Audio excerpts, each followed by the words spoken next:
Hello everyone. So it's 11th of March 2019 and first day of the week, Monday. We are back with daily cybersecurity news. So we got 5 news to cover today.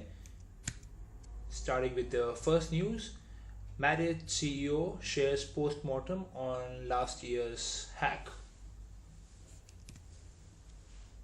Okay, so if you guys remember, there was a big hack last year for Marriott, and there is a new update on this hack. So Marriott CEO Avni Sorensen testified in front of a US Senate subcommittee yesterday, revealing new details about a security breach the hotel chain disclosed last year. According to a prepared statement for his testimony, the CEO said that the first time when Marriott learned that something might be wrong was on September 8th, 2018, when they were contacted by Accenture, the IT company that was managing the Starwood guest reservation database. So what Accenture told Marriott's IT staff was that one of their security products, a database monitoring system called IBM Guardium, has detected an anomaly on the Starwood guest reservation database on 7th of September. So IBM Guardium is a pretty famous tool from IBM, obviously, which prevents leaks from databases, data warehouse, and big data environments such as Hadoop, and ensures the integrity of information and automates compliance controls across heterogeneous environments. Pretty strong tool from IBM. Okay, back to the news. So the Guardian alert was triggered by a query from an administrator's account to return the count of rows from a table in the database. This kind of query is usually not run by a software, and usually is run by the human operator, and that's how Accenture got suspicious. So this meant that a human operator was making this type of very specific query by hand. And as per the investigation into the alert, Accenture learned that the individual whose credentials were used had not actually made the query. At that point, Marriott staff realized they were dealing with the probable breach, although they didn't know if it was something serious or just the start of a hack. So further investigations uncovered a RAT, remote access Trojan, a form of malware that allows an attacker to covertly access, surveil, and even gain control of a computer. Later, the CEO was notified about the ongoing investigation, and the CEO notified the board the following day. If you are interested to read the full information on this news, which is pretty interesting, you should go to the ZDNet website, which I'm sharing right now. Okay, moving on to the next news. And the second news is about Citrix. So Citrix discloses security breach of internal network. This one is very different from the last one, which came up last year, in which the clients were exposed on Citrix using Citrix, but this one is actually the internal network breach for Citrix. So the American software company Citrix disclosed today a security breach during which hackers accessed the company's internal network. As I was saying, it's different from clients being impacted.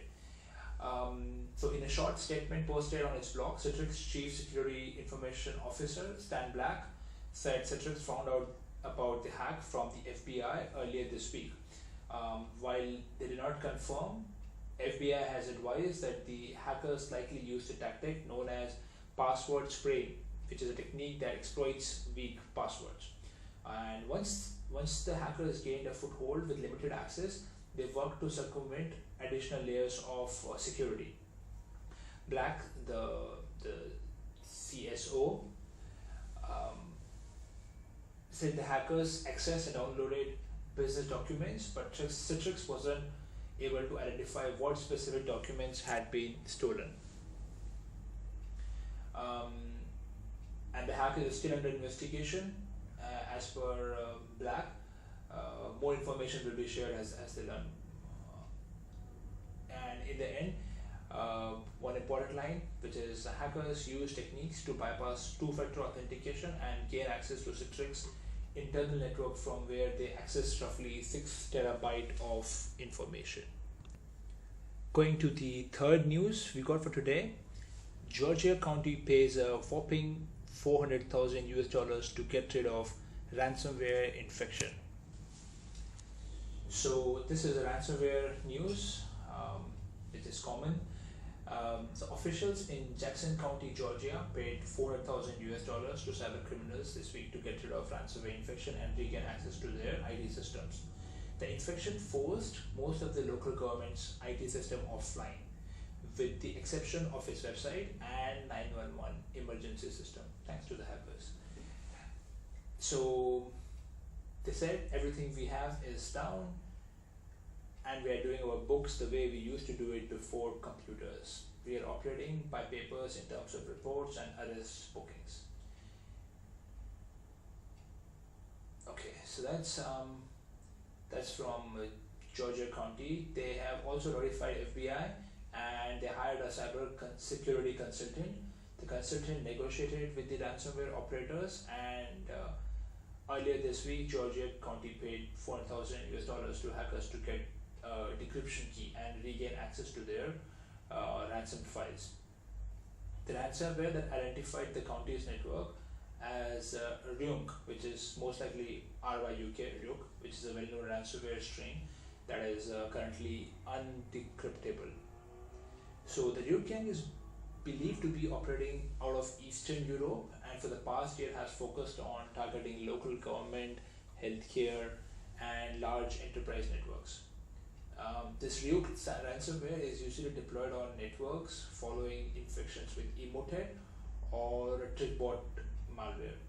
Jackson County won't be the victim who paid the largest ever ransom demand though. This honor actually goes to a South Korean web hosting firm named Internet Nayana, which actually paid 1.3 billion won, Korean currency, equal to 1.14 million US dollars worth of bitcoins to a hacker following a ransomware attack in June 2017. Moving on to the fourth news for today, which is a positive news but related to ransomware again. So Avast and Emsisoft release free decrypters for BigBobRoss ransomware. Okay, so I was saying it's a positive news because we have a decryptor now.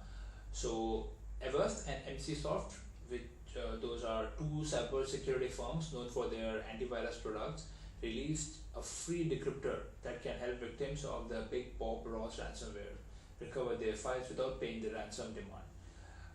So this ransomware is one of the smaller strains that has been silently infecting victims for the past 2 months, while the larger ransomware operations like Grand Crab, Ryuk, which we just saw in the earlier news, BitPaymer, SamSam or Matrix have been grabbing all the headlines.